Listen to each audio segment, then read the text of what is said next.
Hello friends, welcome back once again. दोस्तों, आज की वीडियो में हम देखेंगे कि 5S क्या होता है, यानी 5S सेफ्टी क्या होता है, या फिर इसको बोल सकते हैं 5S सिस्टम क्या होता है।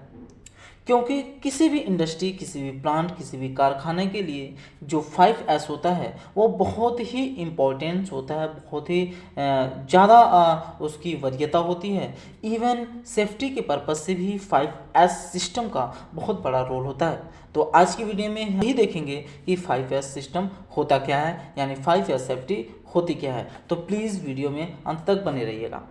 दोस्तों, वीडियो में आगे जाने से पहले मैं बता दूं कि दोस्तों, यदि आप चैनल पर नए हैं तो प्लीज़ चैनल को सब्सक्राइब कर लीजिएगा। बेल आइकन यानी जो घंटी है उसको भी दबा लीजिएगा, ताकि जो भी इसी प्रकार के हम इंफॉर्मेटिव वीडियो आपको दूं वो आप तक आसानी से पहुंच सके। तो आइए वीडियो को स्टार्ट करते हैं। दोस्तों, जो 5S होता है ये जापानीज 5S होता है। जापान से ये इस्टेब्लिश हुआ था और जापान से ही ये बनाया गया था। तो जो 5S होता है वो जापानी लैंग्वेज में 5 हैं, और मैं उसको बताऊंगा इंग्लिश लैंग्वेज और हिंदी लैंग्वेज में भी इसके क्या अर्थ होते हैं, इसके क्या मतलब होते हैं, इसका क्या मीनिंग होता है। उससे पहले मैं 5S का डिफिनेशन देख लेता हूँ कि 5S क्यों बनाया गया। 5S सिस्टमेटिक के लिए, यानी जो भी सिस्टम अप्रोच हो सिस्टमेटिक के लिए बनाया गया है, ताकि वो जो इंडस्ट्री है, जो प्लांट है, जो कारखाना हो, इवन जो हमारा घर है वो भी क्लीन रहे, ऑर्डर में रहे और बिल्कुल वेल मेंटेन रहे, जिससे हमारी जो प्रोडक्टिविटी है, जो हमारी क्वालिटी है, जो सेफ्टी का इम्प्लीमेंटेशन है वो ईजिली तरीके से और बेहतर तरीके से हो सके। यानी 5S का यूज करके हम उस प्लांट का, उस इंडस्ट्री का, उस प्रोजेक्ट का हम प्रोडक्टिविटी बढ़ा सकते हैं, क्वालिटी बढ़ा सकते हैं, सेफ्टी के पर्पज़ से उसको इम्प्रूव कर सकते हैं। वो किस तरीके से इम्प्रूव होगा, आइए वीडियो में आगे देखते हैं पहले कि 5S जो हैं, जो 5S हैं उसका क्या क्या, 5S का क्या क्या फुल फॉर्म है। पहला जो एस है वो जापानी लैंग्वेज में सीरी, इंग्लिश में उसे सॉल्ट बोल सकते हैं, और हिंदी में उसे छटाई यानी छांटने का प्रोसेस को आप बोल सकते हैं। दोस्तों, पहले इसको 5S का फुल डिफिनेशन देख लेते हैं, उसके बाद हम एक एक करके पूरा उसका देखेंगे कि इसका क्या मीनिंग है। सेकेंड, सीटोन। सीटोन इंग्लिश में होता है सेट इन ऑर्डर, हिंदी में उसे सुव्यवस्थित बोलते हैं। थर्ड एस का मतलब है सीसो, जो जापानी लैंग्वेज है सीसो, उसका इंग्लिश लैंग्वेज साइन, और हिंदी में उसे आप स्वच्छता बोल सकते हैं।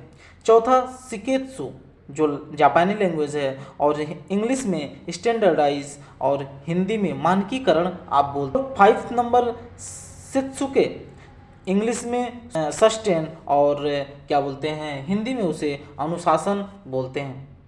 दोस्तों, अब आइए एक एक करके हम देखते हैं कि इन 5S का क्या मतलब होता है, इसका क्या मीनिंग है। यानी 5S का हमने बता दिया कि ये हमारे क्वालिटी पे, प्रोडक्टिविटी पे, सेफ्टी के लिए ये यूज किया जाता है। तो किस तरीके से यूज किया जाता है। पहला, सीरी, यानी उसे इंग्लिश में सॉल्ट बोलते हैं।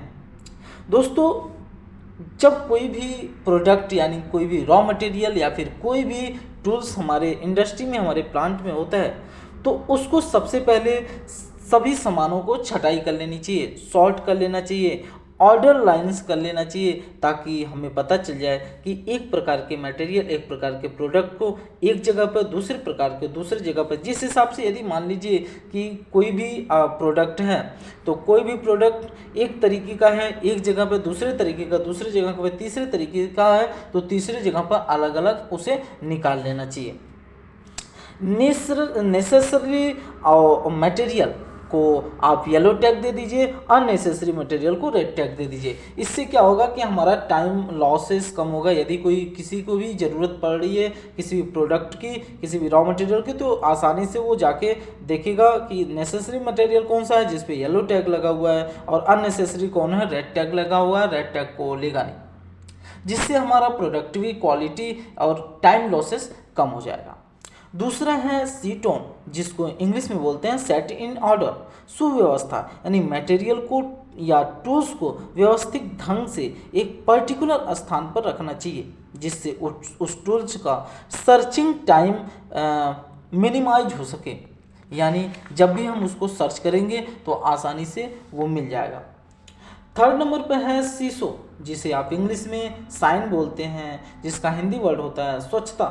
यानी वर्क प्लेस को अच्छी तरह से साफ सफाई किया जाना चाहिए। यानी जो भी वर्क प्लेस है, सबसे पहले जैसे आप मशीन चला रहे हो, कोई भी इक्विपमेंट ले रहे हो, पहले उसको अच्छी तरीके से साफ सफाई कर लो, ताकि वो साफ सफाई करने से वो हमारा बहुत सारे दुर्घटनाओं को कम कर देता है, और हमारा वो जो टूल्स है, जो हमारा मशीन है, स्वच्छ भी दिखने लगती है, अच्छी भी दिखने लगती है। फोर्थ नंबर का है शिकेत्सु, जिसे आप स्टैंडर्डाइज बोलते हैं, जिसको आप मानकीकरण बोलते हैं। मानकीकरण यानी शिकेत्सु के द्वारा ये हमको 5S जो थर्ड नंबर का एस है, उससे हमें पता चलता है ऊपर के तीनों जो एस हैं उसको पालन करना। इसमें हमें एक स्टैंडर्ड को फॉलो करना होता है। अर्थात फॉर एग्जांपल एक टूल्स है, उसकी कई साइज हैं और प्रत्येक साइज को अलग अलग किया गया है, तो कोई भी साइज का टूल्स उसका जो जगह है फिक्स किया गया है वहीं रखना चाहिए, यानी स्टैंडर्डाइज होनी चाहिए। 5 जो एस है, जो पांचवा एस है शित्सुके, यानी उसका जो इंग्लिश वर्ड है उसका होता है डिसिप्लिन, और उसका जो हिंदी वर्ड होता है अनुपालन। यानी जो भी ये 4S बनाए गए हैं उसको अच्छी तरह से पालन करना है, अर्थात जो भी रूल्स बनाए गए हैं उसका पालन करना और बिल्कुल अनुशासन में रहना। दोस्तों, अनुशासन में रहने से बहुत सारे प्रॉब्लम को आप दूर कर सकते हैं। तो ये रहे आज के जो 5S सिस्टम, यानी 5S जो हैं उसको जापानी लैंग्वेज में बता दिया गया, इंग्लिश लैंग्वेज में और हिंदी लैंग्वेज में। दोस्तों, आज के लिए इतना ही करता हूँ, तब तक के लिए टेक केयर, बाय बाय।